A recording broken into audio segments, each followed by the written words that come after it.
네, 안녕하세요. 진아앙입니다. 오랜만에 뵙는 것 같아요. 그죠? 네, 기다리셨나요? 기다리진 않으셨다고요?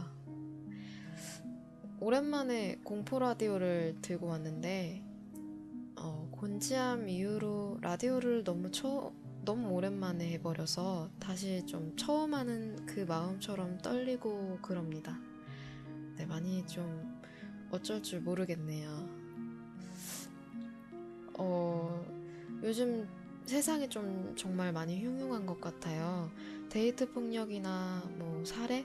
그리고 그 밖에 요즘 좀 화제가 되고 있는 그런 묻지마 폭행 등 정말 많은 뉴스를 접하는데 예전부터 이런 피해는 적지 않게 있었겠지만 SNS가 발달된 지금 더 이런 소식들이 많이 접하는 것 같아서 마음이 착잡해질 때가 많습니다. 오늘 가져온 이야기도 한국의 실제 미제 사건을 가지고 왔습니다.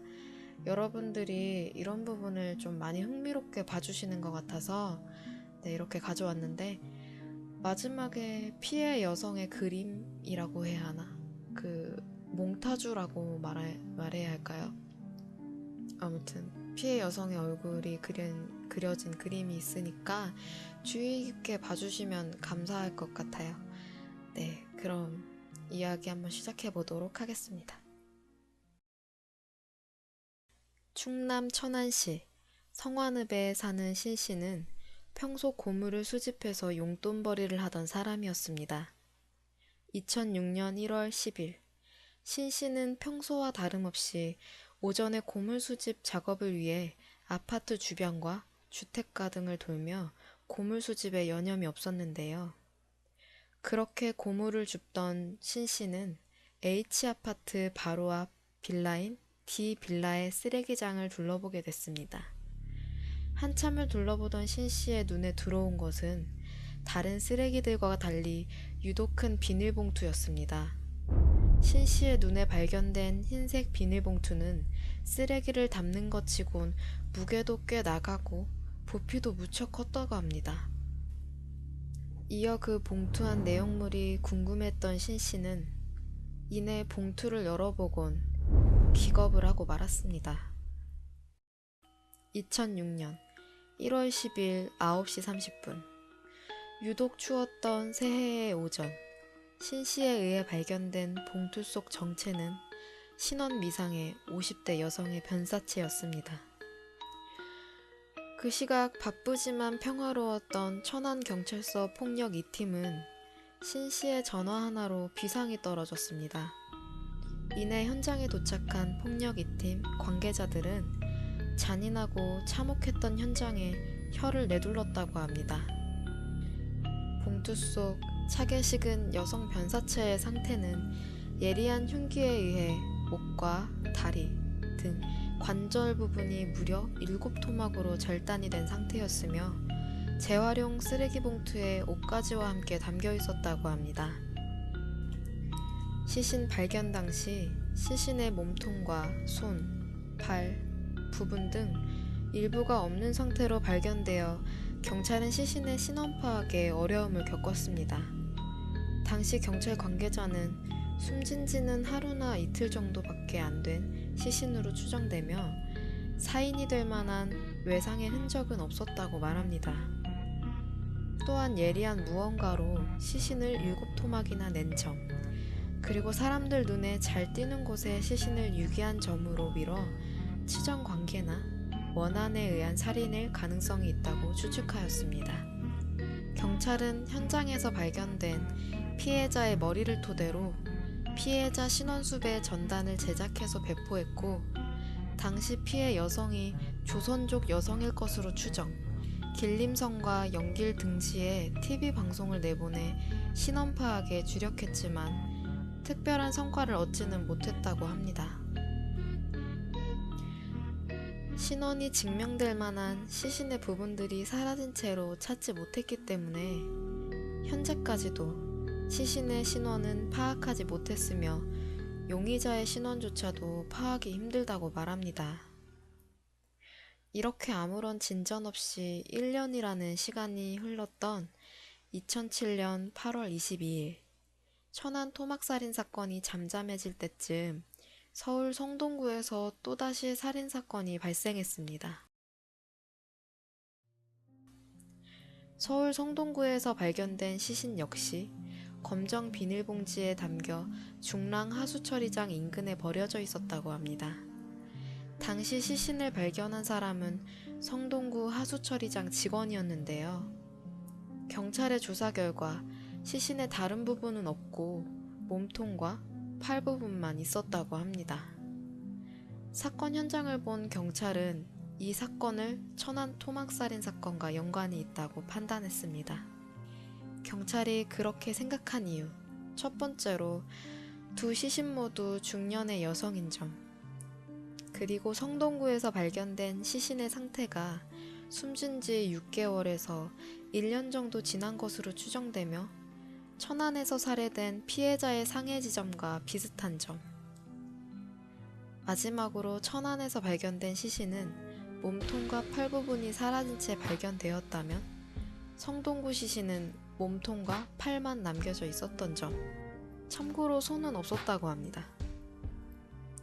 그런 점을 보았을 때 범인이 사체를 토막내 천안에 한 차례 유기하고 나머지 조각을 서울에 따로 유기했을 가능성이 크다고 판단된다는 것입니다.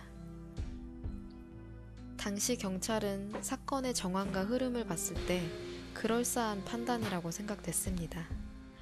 결국 두 사건의 피해자는 동일 인물이라는 추측 아래 국과수에 발견된 두 사체의 DNA 비교를 요청했는데요.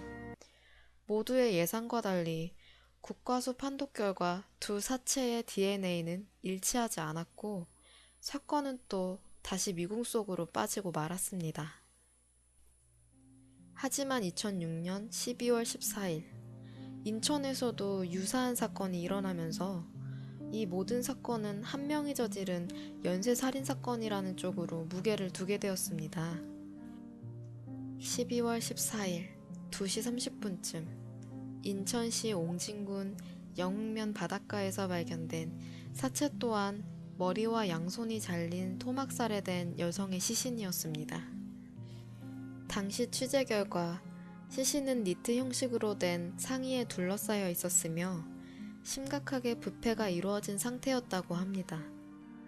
이 시신 또한 시신이 너무 부패했기 때문에 신원 파악이 불가능한 상태라는 경찰의 결론이 있었고 경찰은 이어 신원을 할 수 있는 단서가 아무것도 없지만 속옷과 상의가 중국산인 것으로 보아 조선족이 아닐까 추정하고 있었다고 합니다.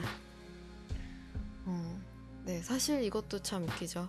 속옷과 옷이 중국산이라는 이유로 조선족이 아닐까 추측한다는 것도 조금 아무튼 검식 결과 소관에 따르면 이 시신은 사망한 지 3개월 정도 된 시신이라는 것을 알았습니다.